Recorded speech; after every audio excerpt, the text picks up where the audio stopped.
आचारसंहिता लागू झाली आणि लगबग सुरू झाली निवडणुकीच्या तयारीची। मात्र औरंगाबादमध्ये शिवसेनेत उमेदवारीवरून उभा वाद निर्माण झालाय। विद्यमान आमदार प्रदीप जयस्वाल यांच्या विरोधातच माजी आमदार किशनचंद तनवाणी यांनी बंड पुकारलाय। पक्षाने जयस्वाल यांना उमेदवारी दिल्यास आपण निवडणुकीच्या रिंगणात उतरणार असल्याचं तनवाणी यांनी सांगितलं।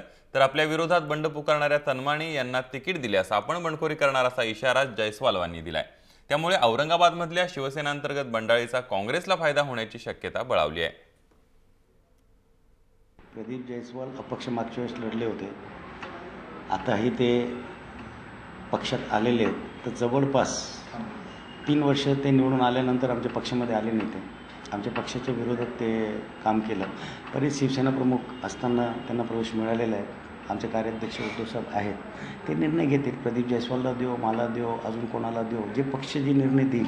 पण शेवटी काय की आमचे पदाधिकारी, आमचे लोकप्रतिनिधी, आमचे कार्यकर्त्यांची शेवटी मी 30 वर्षापासून इथं काम करतो।